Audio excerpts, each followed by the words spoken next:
Good afternoon, Dr. Lee, consultants, and also our colleagues. So basically, so this time is ID's turn to present for the department CME. So today, actually, we will be talking on sepsis. So Jason, you are wrong. It's not about dengue. But I mean, we will present a case. Chris later will present a unique case of dengue and melioidosis co-infection. But the main, actually, the main focus for today's topic is actually sepsis, which is what we are dealing in medical. We are dealing with in our works day in and day out. So basically, I will presenting on sepsis, surviving sepsis guideline 2021, which is the latest sepsis guideline. After Chris present the case, so I think now I will hand over to Chris to present the case. Okay, thank you, Dr. Liang.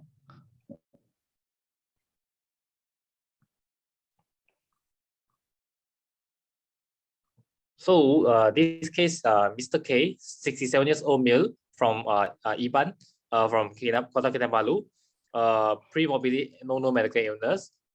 He initially presented with fever, non-resolving fever for 2 weeks. Documented temperature at home is 40 degrees and with chills and rigors. Also with dysuria for similar duration and lethargy and reduced oral intake. No other symptoms. Denied history of jungle trekking, water activity, and flood at home. Also not denied from dengue prone area. When he went to ETD, he was clinically dry lah. BP was low with tachycardia, also documented fever 37.8 degrees Celsius. Examination finding was normal. So he was subsequently given a fluid resuscitation, and then blood was taken. So the blood taken, notice that there's a high white cell, hyponatremia, hypoalbuminemia, with a mild transaminitis, and also with a high CRP. Urine FME results suggestive of some UTI picture with lactate 3.4. Then we went for the combo test. This patient has a dengue serology and NS1 all positive, leptospiral IgM positive, only BFMB negative lah. So at this point of view, you look at the FBC report, and you look at the overall blood picture and the clinical symptoms, and also the serology. What would be your differentials?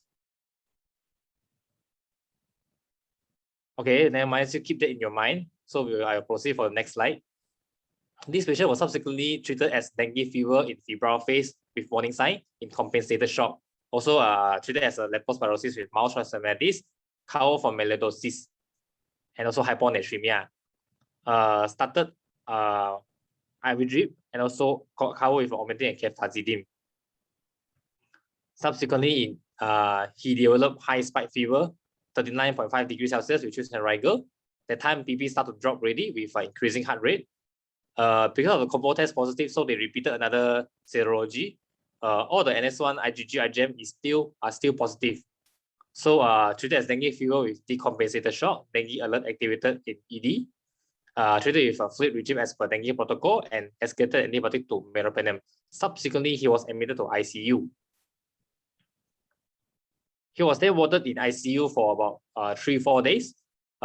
Condition improved in ICU, able to wean off inotrope. He remained under room A and afebrile. Subsequently transferred to ward.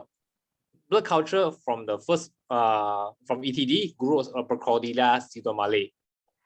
Then we went for Also, we noticed that he has this left scrotal swelling now. Actually, the swelling is already been there for 4 months, which progressively worsened and becoming more painful. But he didn't told us about these symptoms from the beginning. So we went for the ultrasound scrotum, confirmed there's a presence of non-liquefied abscess over the scrotum. So the impression revised to melioidosis with left scrotal abscess. Thank you. Pass my mic to Dr. Liang. Okay, I will just share my screen. So basically this case, right, highlight to us that sometimes in dengue fever, right, sometimes they can have co-infections with bacteria, especially now recently we have few false positive dengue serology. So if the total white is high, and especially the CRP is high, is more than 50, right? So need to keep in the back of your mind that might be a concurrent bacterial infection. So basically, this patient now is doing well in the ward, so continue antibiotics, and also we're waiting for the collections to resolve. So now basically I will share my slide. So I will be presenting on sepsis guideline, the latest sepsis guideline. I'll just share my screen.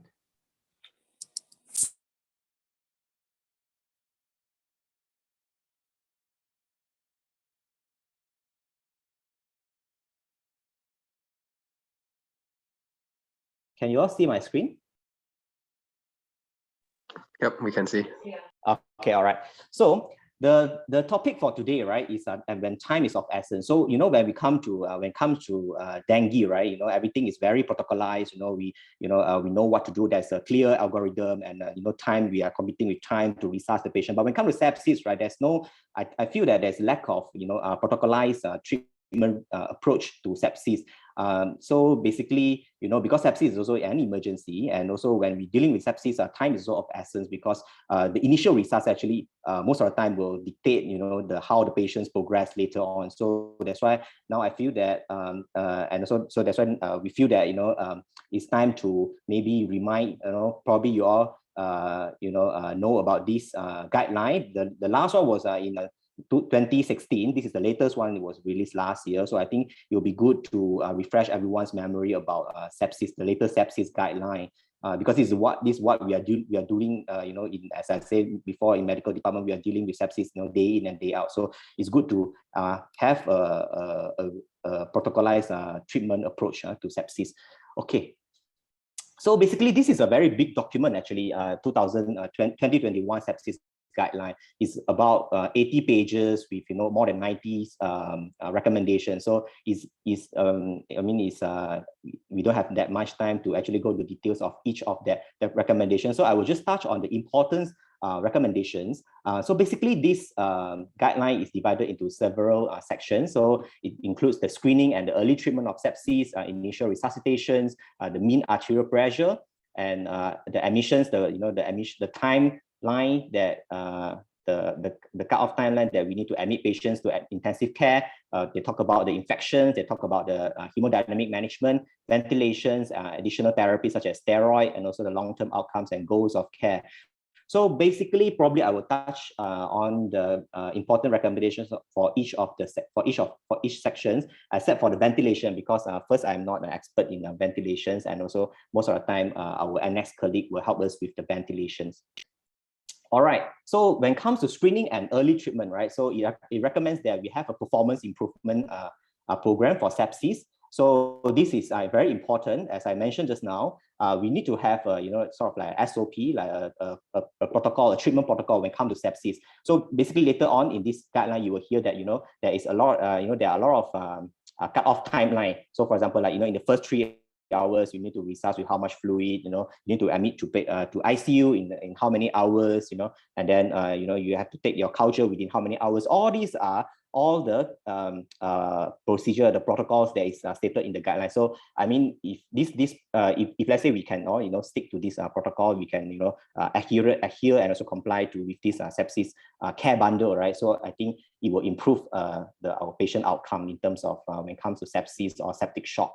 Okay, so actually the latest guideline recommend against using the qSOFA score compared to your SIRS or other screening tool, because your qSOFA score is actually specific in picking up patients who high risk sepsis patients, but it's not very sensitive in picking up patients. So just to remind everyone's memory, the qSOFA score comprised of 3 criteria, so which is your systolic blood pressure less than 100, and then your respiratory rate more than 20, and then your GCS less than 14. So if you have 2 or more of these criteria, then the patient is considered qSOFA positive. So the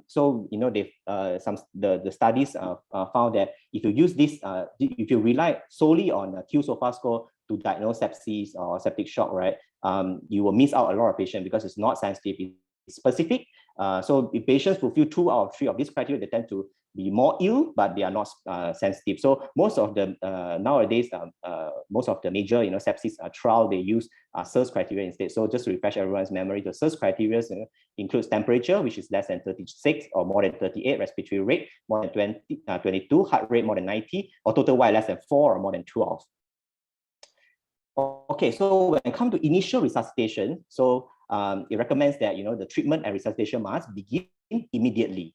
Okay, so if you have a patient in sepsis induced hypoperfusion or septic shock, okay, so the recommended initial fluid resus is at least 30 ml per kg of crystalloid given within the first 3 hours of resuscitation. Okay, so this is basically based on the observational evidence that if patients some observational evidence that if patients given less than 30 ml per kg of fluid, they tend to do worse later on. So so somehow this 30 ml per kg in 3 hours, it has become a benchmark for adequate resuscitation in major sepsis trial nowadays, like the big trial like PROMISE, ASPIRE trial. So they use this 30 ml per kg in the first 3 hours as a benchmark for adequate resuscitation before the randomized patients to treatment or control arm. So now, so this is the latest recommendation: 30 ml per kg of crystalloid, okay, in the first 3 hours. Okay, so and then if with patient with sepsis or septic shock, okay, so the guidelines suggest that we use dynamic measure, okay, to guide the fluid resuscitation. So what is dynamic measure? So dynamic measure such as passive leg raise. So passive leg raise is very hard to do in ward because you need to do it when you need to have an art line, okay, an arterial line connected to the transducer to the monitor to do that. So basically you you raise both of the legs up and then you look at the monitor. So, and then you look at the monitor here, okay, and then you're looking for 10 to 15% increase in pulse pressure, okay. So, so there's one way to do it, okay, and then also you can do a pulse. You can also look at the pulse pressure variation. So pulse pressure variation, okay. If you're working in MHDU, I'm sure you're familiar with this monitor.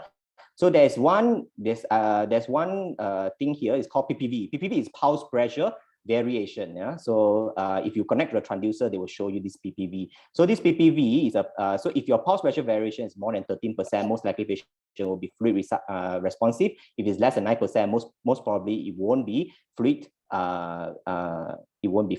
Response. Okay, responsive. But of course, you cannot just this one will just give you a clue, but you cannot just rely on single parameter to tell you. You have to look at the overall picture. Okay, so you can do your leg. So if you have an art line in especially in ICU MHD setting, it's very helpful because you can do a passive leg raise test, and then you look at the increase in pulse pressure by 10 to 15%. That is positive, meaning that you can fluid challenge further. Because what happens is if you passively raise the leg, right? So there's equivalent to you're shifting the blood from the legs to your central. So yeah, you can do that, or you can look at the PPV. Okay, sometimes you can look at the waveform also. If the waveform there's a lot of variation, the waveform is most likely that the patient still not adequate in terms of the volume status. Okay, in stroke volume, cardio output, all these things is more.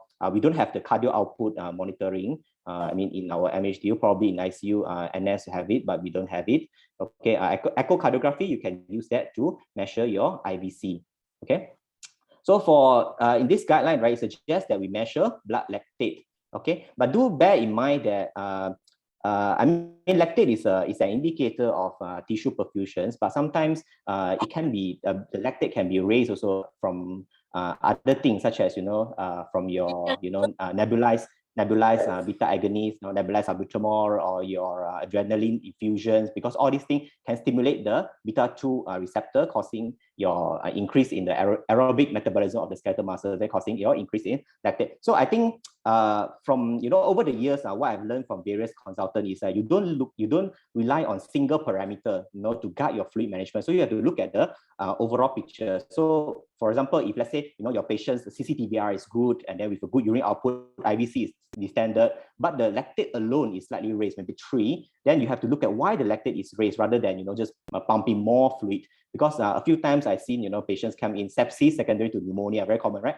With bronchospasm, very common, right? So patient after fluid resusc, everything, and then patient got some bronchospasm, then we give back-to-back nebulized salbutamol, and then subsequently repeat the lactate. Lactate raised a bit to 3. Then most of the time, sometimes we think that the patient is still dehydrated. We put in more fluid, and the patients end up with pulmonary edema. So I think the take-home message is don't rely on single parameter. This is also why I learned from different consultants. So don't rely on single parameter. So you have to look at the whole picture.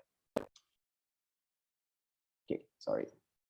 Okay. All right, so mean arterial pressure. So the guidelines suggest that we target lower MAP 65. Okay, this is based on various. This is one of the systematic review. Okay, actually they review the difference between lower MAP versus higher MAP. So they actually they evaluate MAP between 65 to 70 versus MAP between 80 to 85. So this systematic review, I found that if you there's no difference in terms of mortality if you target, lower MAP versus higher MAP. But in higher MAP, there will be more risk of arrhythmia. So that's why the guidelines now suggest that we target 65. That would be adequate because in this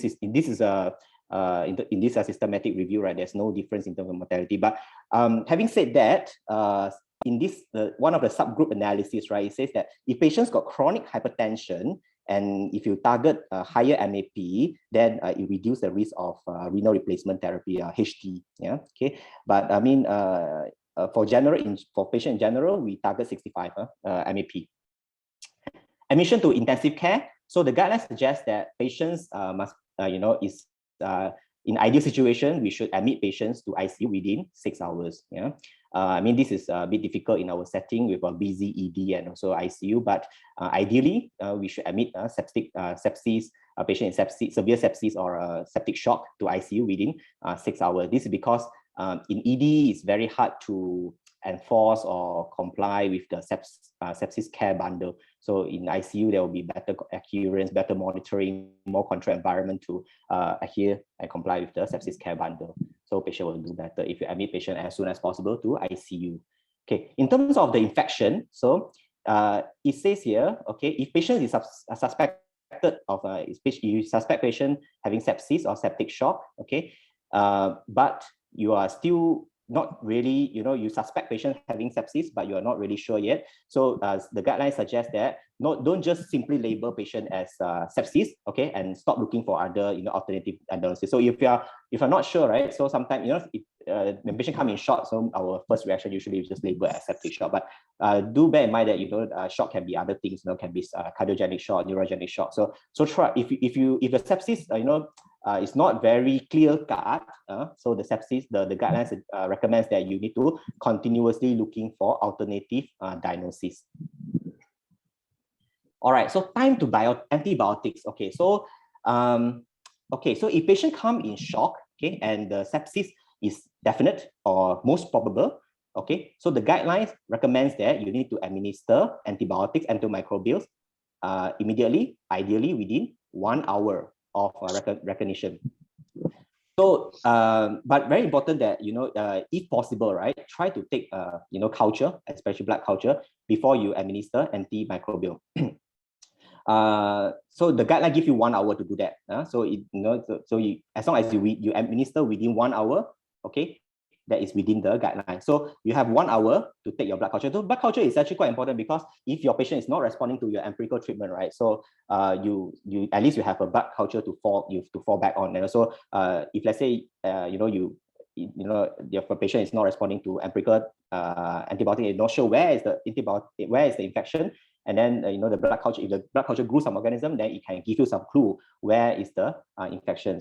So it's quite important to take the blood culture, yeah, because like in Queen 2, we often get referred from another department that they give patient in sepsis and then give antibiotics, and then they already clear the source and everything, patient not responding to antibiotics, and then they refer to us because patient is having spike in temperature and not responding to broad spectrum antibiotics, and then when we check back, there was no culture taken. So it'll be quite hard for us also. We have to guess what is the next best antibiotics to give. Okay, so if the sepsis, if the sepsis is possible, okay, meaning that other diagnosis is still possible, but you suspect you just suspect, sepsis, but it's not like very likely. You still have other diagnosis, right? If the patient in shock, then you have to administer your antimicrobial within 1 hour. Within 1 hour. Okay. If the patient is not in shock, okay, still stable, then you can do a rapid assessment, okay, of the patients to look for any other alternative diagnosis. So the guideline give you 3 hours, 3 hours to do that before you, but within 3 hours, you must administer antimicrobials. Okay, so if the patient in shock, so it's 1 hour, okay, but within that 1 hour, if possible, try to take blood culture. If the patient is stable and the sepsis is definite, okay, also administer antimicrobial within 1 hour. If the sepsis is only possible, okay, but you have other alternative, you still suspect any other alternative diagnosis, then you have 3 hours before you need to administer the antimicrobial. Okay, so in terms of the antimicrobial choices, I think if patient is ill, I think you can administer broad spectrum antibiotics. So if let's say, so the guidelines says that if let's say patient is at high risk of MRSA, then it recommends using empirical antibiotics with MRSA coverage. So for example, patient with a catheter, end-stage renal failure patients, dialysis patient with a catheter, or with skin and soft tissue infections, or with previous hospitalizations, and also if you suspect MRSA, then you can use antimicrobial with MRSA coverage. Our setting will be vancomycin. But if let's say the patient is at low risk of MRSA, the guidelines suggest against using empirical antibiotics with MRSA coverage, because vancomycin, I think everyone should know that you come with nephrotoxicity. Antifungal, okay, so if patients have high risk of fungal infection, okay, so the guideline suggests that using empirical antifungal. So the empirical antifungal that the guideline refer to is echinocandin, actually, which is quite limited in our setting because it's quite costly. Okay, it's not fluconazole, it's not amphotericin. It's the empirical antifungal that is mentioned here is actually echinocandin, like micafungin and all. Okay, so if let's say patient at low risk, it suggests against using the empiric use of antifungal therapy. So what are the risk factors for fungal infection? So that includes your so if you have a candida colonization at multiple sites, like urine, wound, pus, and everything, and then surrogate marker. This marker is now is more common in literature, beta D-glucan, but I think it's not widely available in our setting. Neutropenic patients, immunosuppressed patient, okay, patient who is in ICU for a very long time, with patient with catheter, patient who is IVDU, patient on TPN, broad spectrum antibiotics, okay, with GI tract perforations, okay, HD, okay, all these are risk factors for candida sepsis or for fungal infection. Okay.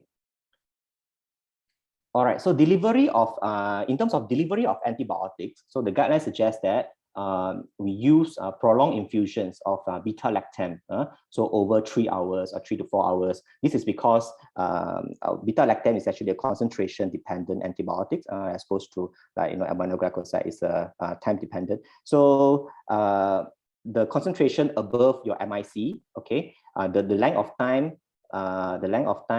that the concentration of the antibiotic above the MIC is better for bacterial killing. So that's why in the guideline it suggests that the infusion of beta-lactam, there's a benefit if you infuse over a longer period rather than giving boluses for beta-lactam antibiotics.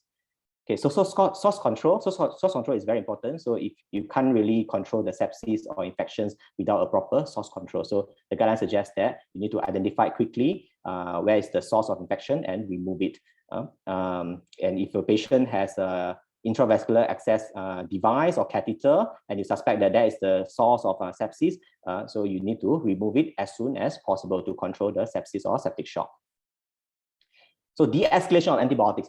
This is very important for antibiotics stewardship, because so when patient is ill, septic shock, so I think it's okay to give a broad spectrum antibiotics, but the guidelines suggest that we need to do a daily assessment and de-escalate antimicrobials as soon as possible. Okay, so So the guideline, suggests that you need to, see the patients and assess the patients daily rather than, just write, IV tazocine or IV meropenem for 1 week, something like that. So if the patient is improving and then you have the culture to guide you, then you de-escalate accordingly. Okay. And so another one is the guideline also suggests that we use shorter over longer duration of antimicrobial. This is because there are a lot of RCT systemic review looking at comparing shorter duration of antibiotics versus longer duration of antibiotics. So you can see here pneumonia, bacteremia, infections. So they're looking at the shorter. So a lot of RCT finds that shorter durations of antibiotics actually make no difference compared to longer durations of antibiotics. So now that's why the guidelines suggest that you use shorter durations of antibiotics because you are less likely to induce antimicrobial resistance, which is a big problem for us now. We have a lot of CRE, MRO in our hospital. So in terms of fluid management, okay, so just now we talked about the fluid management. So it's still remember the 30 cc per kg in 3 hours. I mean, of course, if let's say patient with end-stage renal failure and also heart failure, you need to be a bit more judicious. But I mean, in general, it's 30 cc per kg in 3 hours. So here the guidelines suggest recommend that we use crystalloid as opposed to colloid as the first line of fluid for resuscitation.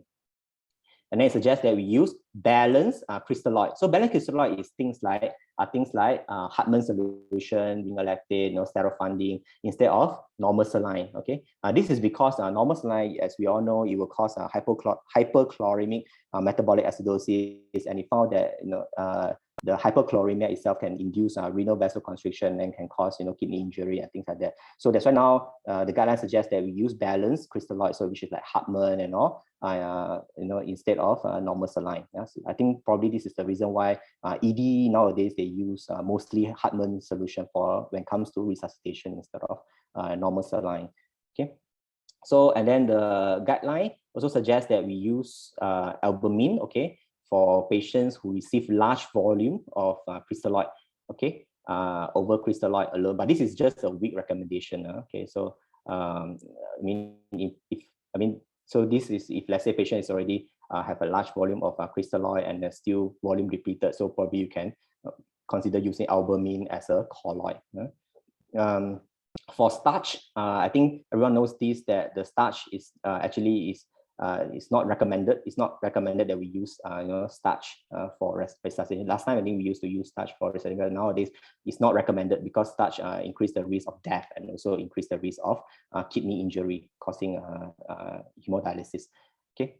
And then gelatin here in guideline also it suggests we don't use gelatin because it says that the gelatin can induce some allergic reactions and also can affect your hemostasis. So that's why here, but the evidence is actually not clear here. So that's why it's only a weak recommendation. Okay, so but it suggests that we don't use gelatin.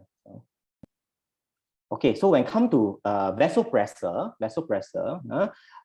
it recommends that we use NOAD as a first line vasopressor because NOAD is less arrhythmogenic compared to dopamine. So NOAD as the first line. We target the MAP of 65. Okay. Consider invasive monitoring if possible. So if you are in MHDU, ICU, you have the transducer, you have the nursing care, everything. So try to put in the art line because as I mentioned just now, art line not only can help you to monitor patients' fluid status better, and also it can it can help you to monitor better the patient. Okay, so it says here, if let's say the central access is not available immediately. So for example, the patient suddenly BP crash and everything. Okay, you need time, to get consent, everything, to set up CVL. Okay, but while you are setting up the CVL, okay, the guideline says that you can actually initiate vasopressor peripherally. Okay, peripherally means that you are granular. Okay, but the guidelines say that if you want to do that, right, you can only use a granular which is proximal or at your cubital fossa. Okay, so must be proximal. It must be at least at or proximal to your cubital fossa. So like you cannot you cannot infuse a NOAD at the blue line at your hand. Okay, no. So it must be proximal. okay, at least at or proximal to cubital fossa. So because a few studies shows that if you infuse vasopressor, especially at the granula proximal to cubital fossa for a short period of time, it won't it won't cause the risk of limb ischemia, digital ischemia, everything is not significant. So it's important to get the MAP up to achieve the MAP as soon as possible. So while you're setting up your CVL, so it's good that you can infuse temporarily, just infuse the NOAD, okay, through a big granula, okay. But of course, this is just a temporizing measure, while you're setting up your CVL. Now, once you get a CVL, infuse through the CVL. Okay, so in the guidelines, guideline there is recommends that, okay, if let's say your BP, your MAP is still not achieved with NOAD, so it suggests the adding on vasopressin. So the guideline says that if your NOAD is around 0.5 mic, and the MAP is still not achieved, it suggests that we add on vasopressin. But I think vasopressin, not sure, maybe not so freely available in our ward, I think. Okay, but in MHD probably we can get it, or ICU can get it. So this is what the guidelines suggest. Okay, if you MAP still not achieved with 0.5 mic per kg per minute of NOAD, it suggests add on a vasopressin. Okay. And vasopressin is actually not weight based. The dose is 0.1 to 0.01 to 0.003 to 0.01 to 0.03 unit per minute. Okay. So if let's say a cardiac dysfunction, so if let's say patient have heart failure or cardiac dysfunction, so the guidelines suggest that we add on a dobutamine, okay, or switch to adrenaline, okay. But of course, adrenaline compared to NOAD, it stimulates alpha-1 and so beta-1. Adrenaline is stimulate also beta-2. So alpha-1, beta-1, and also beta-2. So your adrenaline infusion. So you have to keep in mind if you have an adrenaline infusion, sometimes your lactate might be a bit raised. Based just what I talked about just now. Okay, so the role of steroid. Okay. So the role of steroid here, so the guidelines suggest that if a patient is already on inotrope, okay, on NOAD, for more than 0.25 mic per kg per minute, okay, for at least 4 hours, so the guidelines suggest that we add on a hydrocort for so 200 milligram per day, which is 50 milligram QID. This is based on a few big RCT. So one of it is an adrenal trial. Okay, so adrenal trial here, okay, it shows that actually here it shows that there's no difference in mortality, but it expedite the shock resolution, and so it will reduce the time for discharge from ICU, reduce the duration of mechanical ventilation. Okay, so and also other trials, so it shows the benefit of hydrocortisone therapy. Okay. So also this here also it shows that there is a benefit in terms of faster shock resolution. Okay, but the regime that they give is different from trial to trial. I think the adrenal trial they give 50 milligram QID for 7 days. Corticus trial, this one I'm not sure. I need to check on that. Approach trial, approach trial it give hydrocortisone plus fluorocortisone. Okay. This one they also give for 7 days. So hydrocortisone and also fluorocortisone for 7 days. So approach trial, this trial if finds that there's a difference in terms of mortality, okay, and also it reduces the time that patient needs vasopressor. Okay. So because of all these trials showing that there's a benefit of hydrocortisone, that's why the guidelines suggest that we use steroid when the patient is on inotrope at least 0.25 mic per kg per minute of your NOAD for at least 4 hours, then you can add on your hydrocort. Okay, so in terms of blood transfusion, the guideline recommends that we use a more restrictive approach rather than more liberal approach. So here it says that we target 7 gram per deciliter. Our here is deciliter, 7 gram per deciliter, as opposed to you target higher target. But of course, this one, I mean, if let's say patient is actively bleeding and all, then you want to top up more. Okay, but in general, so the guidelines suggest that we use a more restrictive approach when it comes to blood transfusion, targeting 7, HB7. So DVT prophylaxis, so it suggests, so the guideline recommends that we use DVT prophylaxis for patient in sepsis or septic shock. Okay, I think that's what we all know also. In terms of renal replacement therapy, the guideline actually suggests that, so the guideline suggests that we used, so suggest that we, so for patients in sepsis or septic shock with AKI who needs HD, so the guideline suggests that we use either continuous or intermittent HD. Okay. So for patients with in sepsis or septic shock with AKI, but there's no definitive indications for RRT. So the guidelines suggest against using renal replacement therapy. So this is based on this landmark trial for a nephrology trial. Probably our nephrology colleague know better than this. I mean, know better than me. So this is an ideal ICU trial. So ideal ICU trial. So you're looking at patient in septic shock. So patient in septic shock and also severe AKI. So they compare. Early RRT, meaning that patients with oliguric AKI, then you initiate RRT within 12 hours, versus delay RRT, meaning that you only do HD. So even though patient in oliguric AKI, but there's no other immediate indication like hyperkalemia, severe material acidosis, then you don't dialyze. So it compares early RRT versus delay RRT. Okay, there's no difference in terms of 90 days mortality, but in the delay RRT arm, there's less patient needing RRT at the end. I mean, in the end, right, there's less patient needing RRT. So that's why it says here a delay strategy reduces the number of patients who need RRT, and there's no difference in terms of vasopressor-free days, ventilator-free days, or mortality between these two arms. So that's why the guidelines suggest that if they say there's no immediate need for RRT, probably we can delay a bit, but of course we will always consult our nephrology colleagues. So in terms of glucose control, the guideline recommends that we initiate insulin therapy at the glucose, if the glucose level is more than 10. So we target the glucose level 8 to 10. Okay, so that's about it for the. I mean, there are more. I mean, I think we cover most of the important recommendations. Only apart, the ventilation part that I didn't touch on. But ventilation, I think, is usually the NS will help us, and I think is because of the time constraint, and also we can't really go into details into that. So, any questions? Anybody?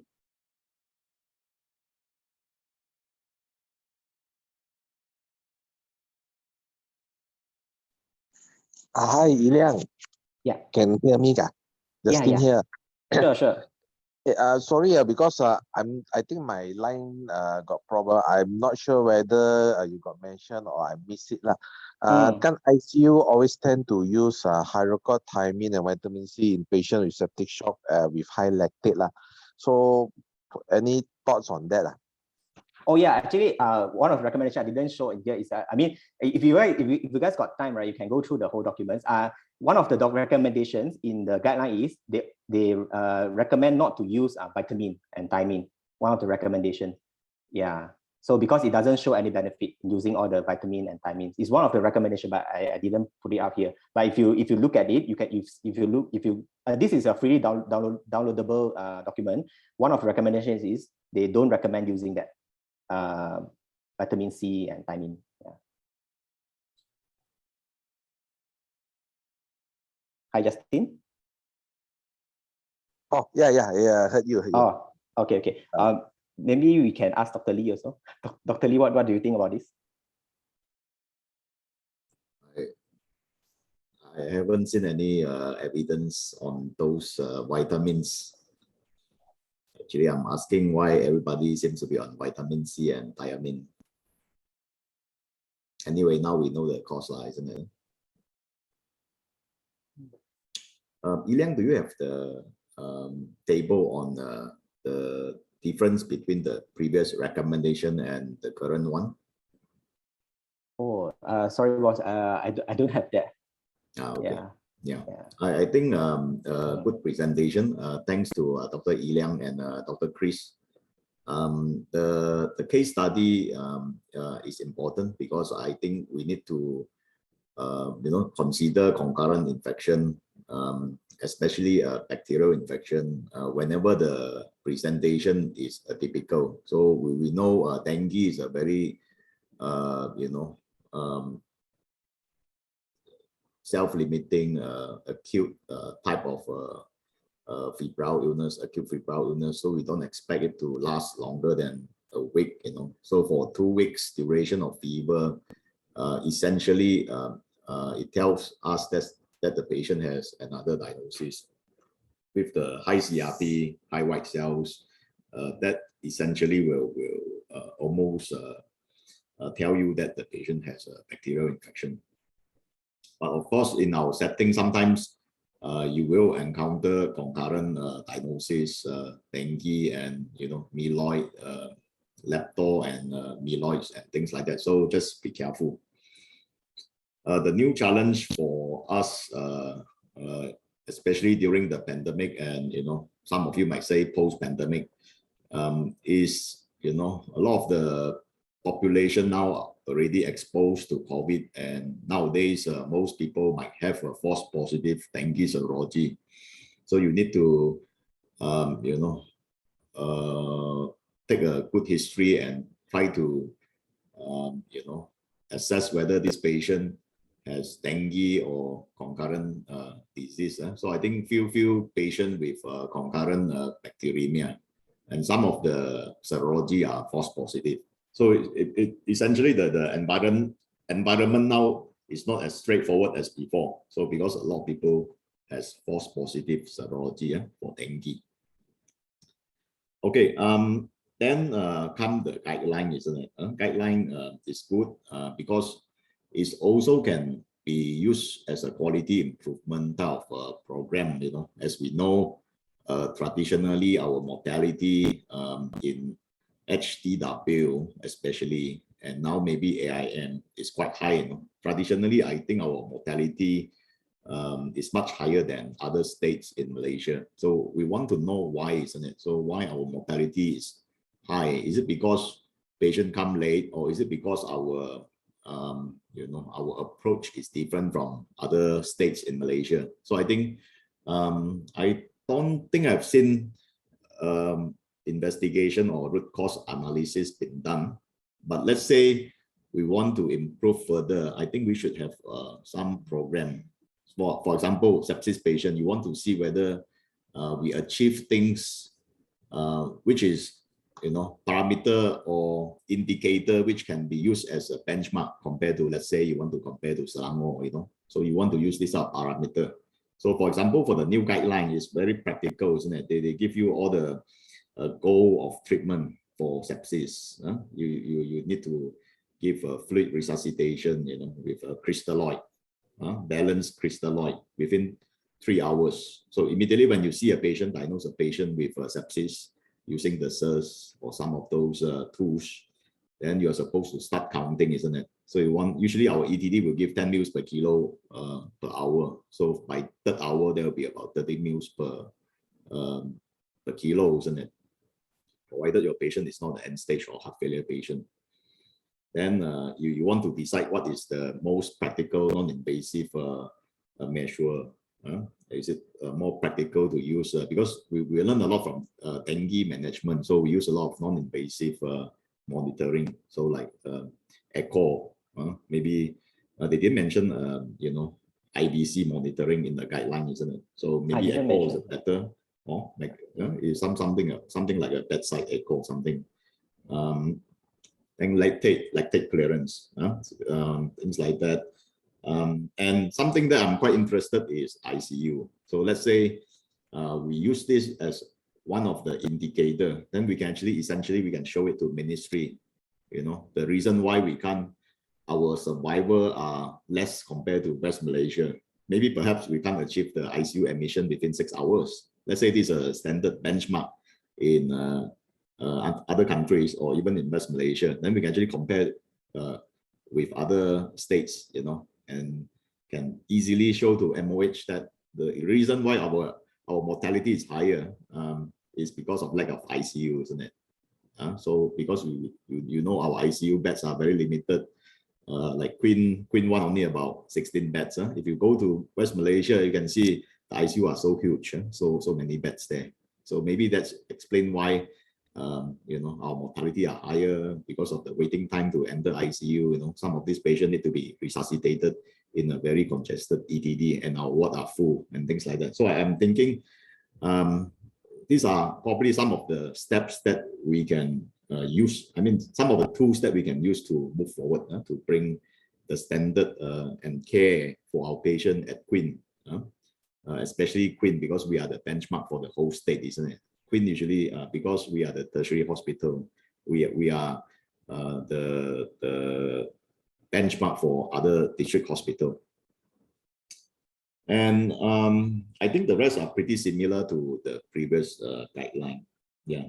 So I think I probably just want to ask about the dialysis part, you see, maybe the dialysis part, because this is often used as an excuse not to dialyze the patient, you know. So I think recently we had a few patients, you know, already bibasal crabs, you know, acidotic, then lactate is like for going up. So many people, when you people refer to certain people, they will say, oh, because of this guideline, there's no difference in mortality. So I think it's very important to look at the criteria, how they recruit the patient.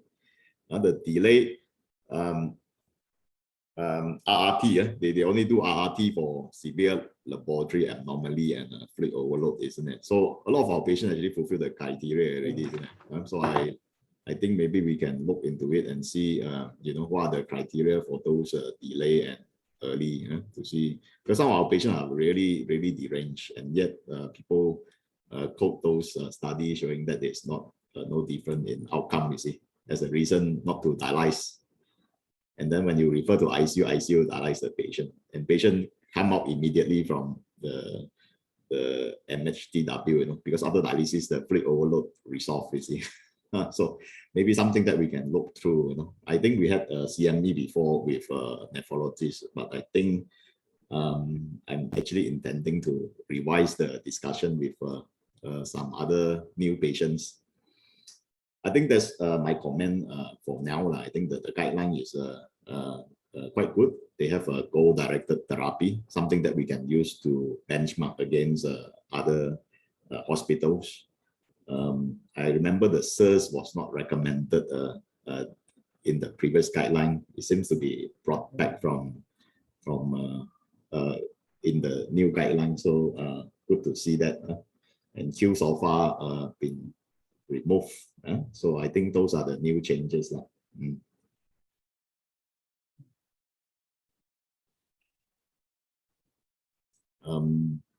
And any question from our other members? Hi, Dr. Lee and Yang here. In regards to the point regarding the initiation of RT, I echo what you had. I think we both were co-managing that very same patient, where we had a very lengthy discussion with our nephrology colleagues regarding the initiation of RT for one of a very ill patient. Same thing. But I think the main issue regarding delayed versus early initiation of RT, I think one of the things with the trials is that the trials actually are the variety of trials are very heterogeneous group of patients. Some of them are medical ICU patients, some are cardiac ICU patients, some are surgical ICU patients. And I think probably it's the initiation, of course, I think has to be done on a case-to-case basis, and probably we have to engage our nephrology colleagues to look beyond just when the timing itself, and probably more towards the patient as a whole. That's one. Secondly is with regards to vasopressin. Over here in Queen 2, we are aware that as everyone is aware, vasopressin is not a medication that we a medical buy, but then it's something that if you can engage the GA colleagues who are reviewing the patients in the periphery, they sometimes probably engage them and probably initiate earlier. Main reason is that especially when you have giving very high doses or no adrenaline, right? The adrenaline surge, right? That high adrenaline load, right, will actually be quite detrimental in the long term. So maybe you may want to just engage them and see whether are they willing to start it for that patient. And I think the other thing is that if you do start vasopressin, it's probably that it's kind of like a fixed dose kind of thing at a 0.03 unit per minute or per kilo per minute kind of thing. So you may want to just run it fixed dose and not simply titrate up or down like how we do for our noradrenaline or for our other usually more commonly used vasopressors. Yeah, that's about that lah. Yeah, I think I agree with Eng Kian because one of the theory is if you use if patient is already on a high dose of NOAF, for example, right? So one of the theory is that the adrenal septor, the adrenergic septor is already quite saturated. So if you add on another adrenaline and things like that, it's not going to help much. Because this vasopressin actually act on V1 receptor, is a completely different receptor. So that's why that's one of the theory behind it. They recommend one of the theories. They recommend adding a vasopressin when the patient, the MAP is still not achieved with no adrenaline. But the thing is I think in Queen 1 also it's not free available, especially in our department. I think it's more of an ICU item.